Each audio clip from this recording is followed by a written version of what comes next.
time my kids came home quiet after a visit to her house. We stayed silent for a while. Then my son came running, sand covering his knees. "Mom, the water's so warm." I smiled. "Go play. We'll be right there." And that's when I saw it. My husband's face softening, just a little, watching them. The kids building something together in the sand. No one telling them where to sit, how to act, what they were doing wrong. He whispered, "They look happy." I wanted to say, "Of course they do. You never notice because she never lets them be." But I didn't. I just nodded. That night, while the rest of his family was probably posting pictures around the dining table, we sat on plastic chairs at a small restaurant by the beach. The food wasn't fancy. No matching napkins, no schedule. But when my daughter leaned her head on my shoulder and said, "This is the best Christmas ever," I almost cried. Later, when the kids were asleep, he finally spoke. "She's furious," he said. "She said you embarrassed her in front of everyone." I sighed. "She embarrassed herself the day she decided our kids weren't good enough for her table." He didn't argue. That silence said everything. Then he asked, "So, are we ever going back?" I looked at the ocean, at the foam catching the moonlight. "I don't know," I said. "But if we do, things will have to change." He nodded, but I could tell he didn't believe me. Not yet. He's been trained his whole life to keep the peace, no matter who gets hurt. But something shifted that night. He didn't call his mom again before bed. He just turned off his phone and pulled me close. For once, we weren't pretending. The next morning, we woke up to over a dozen missed calls and a message from his sister. "I can't believe you let her do this." He stared at it for a while. Then slowly, he deleted the thread. He looked at me and said, almost to himself, "Maybe this isn't such a bad idea after all." I didn't say it out loud, but I knew it was just the beginning. Because when we got back home, there'd be consequences. His mother wouldn't forget, and part of me wasn't sure if I even wanted her to. The day we got back, I knew the peace wouldn't last. It started before we even reached the house. My husband's phone lit up again the moment we turned off airplane mode. Missed calls, texts, voicemails. I didn't need to hear them to know what they said. His mother wasn't the type to let things go. When we pulled into our driveway, he stayed in the car for a long time, scrolling through messages. I watched his face tighten. Finally, he said, "She wants to come over." I laughed. Of course she does. She needs an audience for her disappointment. He didn't answer. He just pressed his fingers to his forehead and said quietly, "Can we not make this worse?" But when someone treats your kids like they don't belong, there's no worse. There's just done. That night, I made pasta for dinner. The kids were still glowing from the trip. Sunburned, tired, happy. They were showing me shells they'd collected when I heard the knock.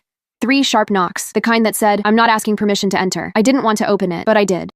And if you don't want to wait for part 2, you can watch the full story on my YouTube channel. Just tap share, then more, and click the YouTube link here on my profile, or search for the channel Cooper Reddit on YouTube.